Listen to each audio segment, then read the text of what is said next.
नमस्कार दोस्तों। OCN network में आपका स्वागत है। मैं हूं ओमकार चौधरी।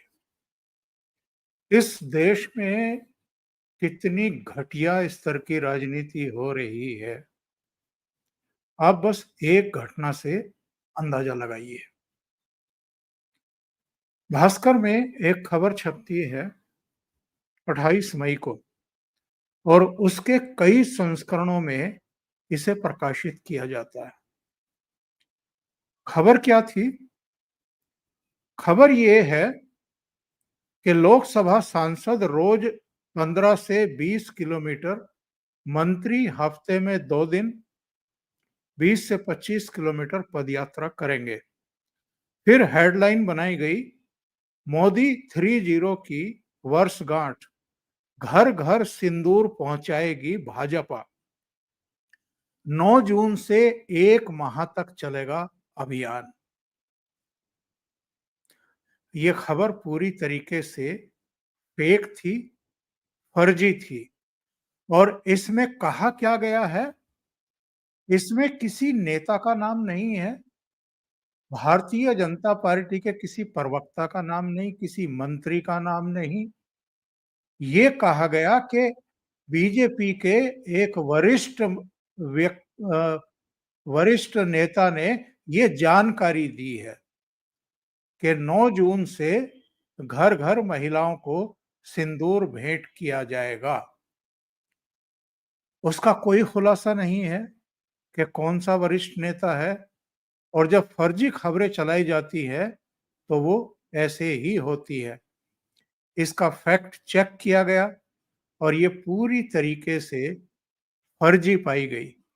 जो भारतीय जनता पार्टी के नेता हैं, आईटी सेल के प्रभारी हैं, अमित मालवीय, उन्होंने एक ट्वीट किया और उन्होंने कहा कि बहुत सारे लोग भास्कर में प्रकाशित इस फेक न्यूज़ के आधार पर सोशल मीडिया पर अपनी प्रतिक्रिया दे रहे हैं।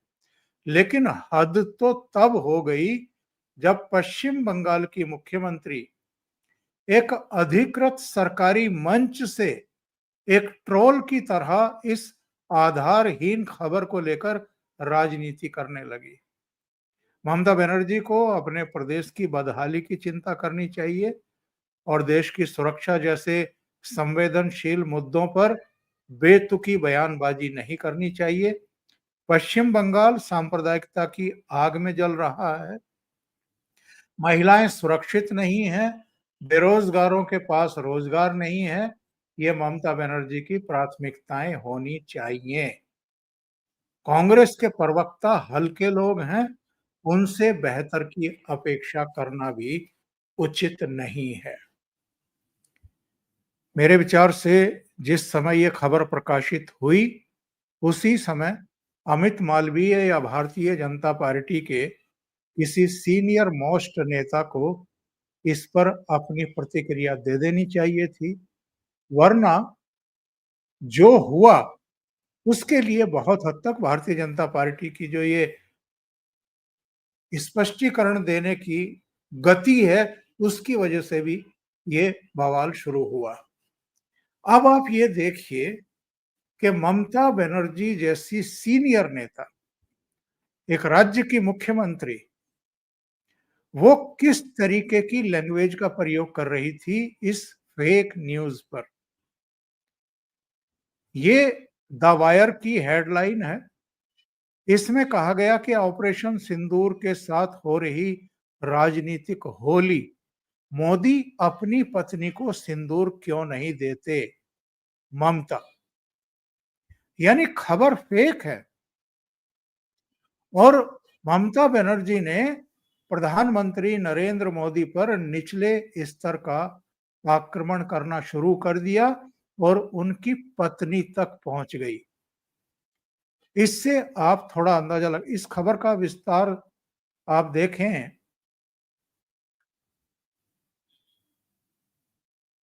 प्रधानमंत्री कल चूंकि अलीपुरद्वार में थे, एक रैली की थी उन्होंने और तृणमूल कांग्रेस के भ्रष्टाचार और हिंसा का उन्होंने उल्लेख किया था। मुर्शिदाबाद में जो हिंसा हुई थी, मालदा में जो हुई थी, उस पर उन्होंने अटैक किया था। तो इसलिए ममता बनर्जी ने ये मौका देखा और एक फेक न्यूज़ पर प्रधानमंत्री नरेंद्र मोदी पर अटैक करना शुरू कर दिया। उन्होंने ये कहा कि सब पाकिस्तान पर भारत के सैन्य हमले को राजनीतिक लाभ के लिए इस्तेमाल कर रहे हैं नरेंद्र मोदी और वो ऑपरेशन के नामकरण के साथ राजनीतिक होली खेल रहे हैं। इन्होंने जो कहा उसका लब्बो-लुआब ये और बाद में ये कहती हैं कि सिंदूर महिलाओं के सम्मान का प्रतीक है और इन्होंने ये भी कहा कि प्रधानमंत्री को महिलाओं का सम्मान करना चाहिए और पूछा कि वो पहले अपनी पत्नी को सिंदूर क्यों नहीं दे रहे। एक आपत्तिजनक भाषा जिससे वो बच सकती थी। प्रेस कॉन्फ्रेंस बाकायदा इन्होंने की और इन्होंने कहा कि ऑपरेशन सिंदूर नामक नाम एक राजनीतिक उद्देश्य से दिया गया, लेकिन मैं इस बारे में कुछ नहीं कहूँगी। जब सभी विपक्षी नेता विदेश में देश के लिए बोल रहे हैं, उस समय प्रधानमंत्री राजनीतिक होली खेलने आए हैं। ये प्रधानमंत्री को शोभा नहीं देते। आप झूठ का कचरा फैला रहे हैं, वे देश को लूटते हैं और भागते हैं। इस तरह से बात करना अच्छा नहीं लगता। ऑपरेशन सिंदूर के बारे में हालाँकि मेरे पास कोई टिप्पणी नहीं। कृपया याद रखें कि हर महिला सम्मान की हकदार है। वे अपने पतियों से सिंदूर लेती हैं। मोदी किसी के पति नहीं हैं। आप पहले अपनी श्रीमती जी को सिंदूर भेंट करें। मतलब इतनी इतनी निचले स्तर की लैंग्वेज का प्रयोग कोई महिला मुख्यमंत्री कैसे कर सकती है? और वो भी क्या इसलिए कि प्रधानमंत्री एक अलीपुरद्वार सभा में उन्होंने मुर्शिदाबाद की हिंसा का सवाल खड़ा कर दिया था, इसलिए आप उनकी पत्नी तक पहुँच जाएँगी और वो भी एक फेक न्यूज़ के आधार पर। और कांग्रेस ने तो हद कर दी। कांग्रेस ने रागिनी नायक को भेजा प्रेस कॉन्फ्रेंस करने के लिए और उन्होंने क्या-क्या सवाल दागे हैं। उन्होंने कहा है कि नरेंद्र मोदी अगर घर-घर जाकर सिंदूर बाँटना चाहते हैं, तो पहले हमारे कुछ सवालों का जवाब दें। अब ये बताइए सबसे पहले तो कि क्या मोदी ने अपने मुँह से, अपने किसी मंच से या उनकी पार्टी के किसी महासचिव ने, किसी ने भी क्या इस तरह का ऐलान किया है कि भारतीय जनता पार्टी 9 जून जब उनके शपथ के 1 साल पूरे होंगे, तीसरी बार शपथ लेने के, तो तब वो घर-घर जाकर के सिंदूर बाँटेगी। भारतीय जनता पार्टी ने तो इस तरह का कोई ऐलान किया नहीं था। हाँ, एक फेक खबर ज़रूर भास्कर में छपी थी कि 9 जून से इसकी शुरुआत होगी, लेकिन उसका खंडन भी भारतीय जनता पार्टी की तरफ से अमित मालवीय की ओर से आ ही गया है। इसके बावजूद जिस तरह के सवाल कांग्रेस ने दागे हैं प्रेस कॉन्फ्रेंस करके, वो अपने आप में आश्चर्यचकित करने वाले हैं। ये कहते हैं ये कहती हैं रागिनी नायक, पराए आदमियों द्वारा दिया गया ये सरकारी सिंदूर किसके और किस लिए काम आएगा? फिर कहती हैं, क्या हिंदू धर्म के स्वघोषित ठेकेदार नहीं जानते कि किसी हिंदू सनातनी विवाहित महिला की मांग में सिंदूर उसका पति सजाता है या फिर उसे ससुराल या सौभाग्य के आशीर्वाद के रूप में शक्ति मंदिर से मिलता है? आखिर किस मुंह से महिलाओं के बीच बीजेपी, आरएसएस के लोग सिंदूर बांटेंगे? क्योंकि जिन महिलाओं का सुहाग उजाड़ा गया, वो आतंकी तो मौत के घाट अभी तक उतारे नहीं गए। जिस डिब्बी में सिंदूर जाएगा, उसमें भी नरेंद्र मोदी की फ़ोटो छपेगी, क्योंकि जो व्यक्ति कोरोना सर्टिफ़िकेट में अपनी फ़ोटो छपवा चुका है, वो ये काम नहीं करेगा। आखिर किस मुँह से बीजेपी, आरएसएस के लोग महिलाओं के पास सिंदूर लेकर जाएँगे क्योंकि इनके मंत्री विजय शाह कर्नल सोफिया कुरैशी पर आपत्तिजनक टिप्पणी करते हैं। बीजेपी सांसद रामचंद्र जांगड़ा कहते हैं कि वे महिलाएँ वीरांगना नहीं थी, इसलिए उनके पति गोली का शिकार हो गए।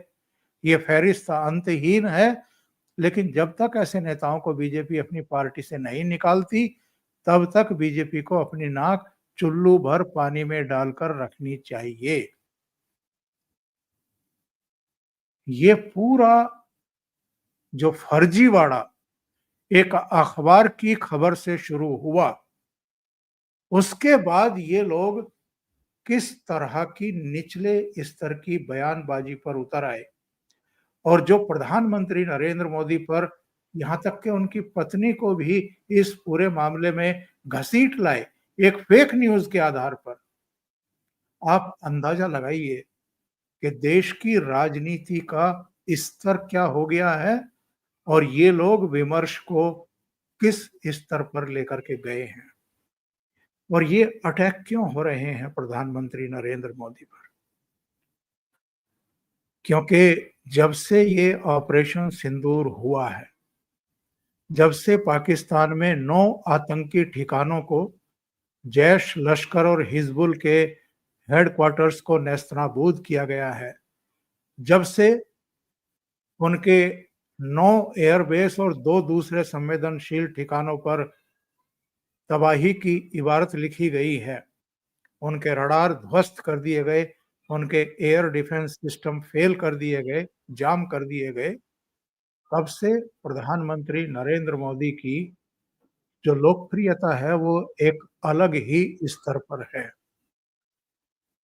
वो गुजरात गए तो भी हमने देखा रोड शो के समय, उनकी सभाओं में भी जो स्पार्किंग दिखाई दे रही है, वो अभी बिहार होकर के आए, वो पश्चिम बंगाल में होकर के आए, जहाँ की ममता बनर्जी मुख्यमंत्री हैं।